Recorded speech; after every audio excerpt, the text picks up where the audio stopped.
여러분, 영국의 푸른 언덕에 자리한 오페라 하우스를 상상해보세요. 그런데 이곳에선 공연만큼이나, 아니 어쩌면 그 이상으로 피크닉이 중요하다고 한다면 믿으시겠어요? 자, 지금부터 세계에서 가장 독특한 문화체험, 클라인드 본 페스티벌의 모든 것을 알려드리겠습니다. 클라인드 본을 제대로 이해하려면 바로 이 한마디에서 시작해야 합니다. 공동 설립자 오드리 밀드메이가 남편에게 던진 이 조언, 이게 바로 클라인드 본의 정신 그 자체거든요. 단순한 취미를 세계적인 수준으로 끌어올린 타협 없는 완벽주의, 그게 모든 것의 시작이었습니다. 자, 그럼 클라인드 본으로 떠나볼까요? 그 첫걸음은 아주 독특한 사교 의례를 준비하는 것에서부터 시작됩니다. 도대체 뭘 입고 또 뭘 즐겨야 할까요? 클라인드 본의 공연 시간은 좀 특이해요. 보통 오후 서너 시쯤 시작하거든요. 여기엔 다 이유가 있습니다. 런던 같은 도시에서 오는 관객들이 서두르지 않고 서섹스의 아름다운 전원 풍경 속으로 천천히 빠져들 시간, 하루 전체를 온전히 축제처럼 즐길 시간을 주는 거죠. 그럼 옷은 어떻게 입어야 할까요? 시즌에 따라 좀 다른데요. 여름 페스티벌의 상징은 바로 블랙타이입니다. 설립자가 연주자들에게 존경을 표하기 위해 시작한 전통인데 이제 턱시도와 드레스를 입은 관객들 자체가 클라인드 본의 멋진 풍경이 됐죠. 반면에 가을 시즌은 스마트 캐주얼로 훨씬 자유로워요. 부담 없이 즐길 수 있도록 문턱을 낮춘 거죠. 처음 가신다면요, 남성분들은 재킷에 단정한 바지, 여성분들은 세련된 원피스 정도면 충분히 근사한 경험을 즐길 수 있습니다. 그런데 말이죠, 클라인드 본 경험의 하이라이트는 사실 따로 있습니다. 바로 90분이나 되는 아주 긴 휴식 시간이에요. 네, 90분 맞습니다. 이건 그냥 막간이 아니에요. 그 자체가 하나의 중요한 의식이자 메인 이벤트죠. 바로 이 시간에 피크닉이 펼쳐집니다. 근데 이건 그냥 식사가 아니라 하나의 화려한 사교 행사예요. 잔디밭 위로 피크닉 바구니에서 샴페인, 은식기, 심지어 촛대까지 등장하면서 순식간에 우아한 야외 레스토랑으로 변하죠. 정말 장관입니다. 혹시 처음이라 부담스럽다면 너무 걱정 마세요. 좋은 샴페인 한 병과 좋아하는 치즈 몇 조각만으로도 이 특별한 분위기에 충분히 녹아들 수 있거든요. 자, 이제 클라인드 본이라는 공간 자체에 대해 이야기해볼까요? 이 모든 것의 시작엔 아주 특별한 파트너십이 있었습니다. 클라인드 본의 역사는 1930년으로 거슬러 올라갑니다. 열렬한 음악 애호가였던 존 크리스티가 젊은 소프라노 오드리 밀드메이를 만나 사랑에 빠지면서 모든 게 시작됐죠. 1931년 결혼한 두 사람의 개인적인 사랑과 음악에 대한 열정이 이 거대한 프로젝트의 씨앗이 된 겁니다. 이 타임라인을 보면 클라인드 본의 역사가 한눈에 들어오죠. 1934년 첫 문을 연 뒤 전쟁으로 문을 닫는 시련도 겪었고요. 1994년엔 완전히 새로운 극장으로 재탄생했습니다. 그리고 2012년에는 풍력 터빈까지 설치하면서 미래를 향한 비전을 보여줬죠. 1994년에 새 건물을 지을 때 가장 큰 숙제가 있었습니다. 세계 최고 수준의 공연장을 만들면서도 클라인드 본을 특별하게 만드는 바로 그 아름다운 자연경관을 어떻게 지켜낼 것인가, 이게 문제였죠. 건축가들의 해결책은 정말 기가 막혔습니다.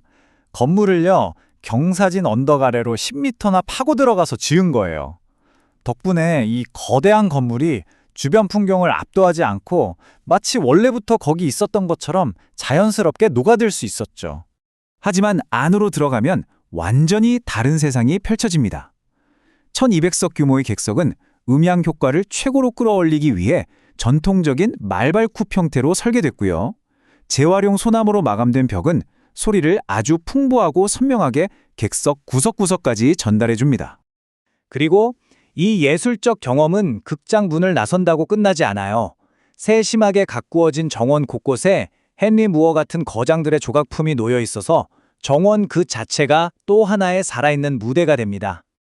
자, 이제 무대 안으로 시선을 옮겨보겠습니다. 20세기 가장 중요한 예술가 중 한 명과 함께 이뤄낸 그야말로 혁신적인 협업에 대해서 말이죠. 1970년대 클라인드 본은 정말 대담한 결정을 내립니다. 당시 최고의 현대미술가였던 데이비드 호크니를 무대로 초대한 거죠. 이 만남은 클래식 오페라에 전에 없던 엄청난 시각적 충격을 선사했습니다. 호크니는 남봉꾼의 행로라는 작품에서 크로스 해칭이라는 판화 기법을 무대 전체에 적용했어요. 선을 교차시켜서 질감이나 그림자를 만드는 기법인데 이걸 3차원 공간에 그대로 옮겨온 거죠. 심지어 극장 맨 뒷좌석에서 직접 쌍안경으로 보면서 빗금의 굵기랑 간격을 하나하나 계산했다고 해요. 정말 대단하지 않나요? 마술피레에서는 한술 더 뜹니다. 바로 역원근법이라는 건데요. 보통은 멀리 있는 게 작게 보이잖아요. 이걸 완전히 뒤집은 거예요. 멀리 있는 선들이 오히려 관객 쪽으로 모이게 그려서 평면적인 무대 배경이 관객을 감싸는 듯한 입체적인 공간감을 갖게 만드는 놀라운 착시 효과를 만들어냈죠. 이 표를 보면 두 작품의 차이가 명확하게 보이죠.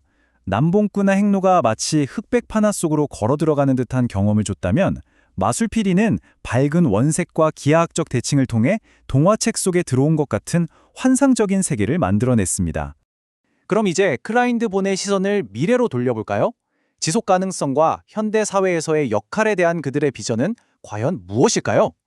클라인드 본에서는 예술과 자연을 절대 떼어놓고 생각하지 않습니다. 무대 위 예술에 대한 열정은 그 무대를 둘러싼 자연을 지켜야 한다는 책임감으로 곧장 이어지죠. 그 가장 대표적인 상징이 바로 2012년에 설치된 저 거대한 풍력 터빈입니다. 놀랍게도 이 터빈 하나가 클라인드 본 전체가 쓰는 전기의 100%를 만들어내고 있어요. 이건 환경에 대한 그들의 진지한 약속을 보여주는 이정표와도 같습니다. 여기서 우리는 이런 질문을 던져볼 수 있습니다.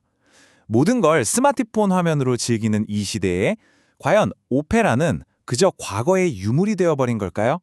클라인드 본의 존재 자체가 바로 그 질문에 대한 가장 강력한 대답입니다.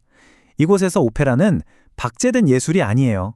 자연 그리고 피크닉을 즐기는 사람들 또 호크니 같은 예술가들의 혁신적인 창의성이 하나로 어우러져서 지금 이 순간에도 살아 숨쉬는 현재 진행형의 경험인 거죠. 결국 이 모든 것들이 합쳐져서 클라인드 본의 슬로건처럼 오직 클라인드 본에서만 only at 클라인드 본 가능한 그 어떤 것으로도 대체할 수 없는 마법을 만들어내고 있습니다.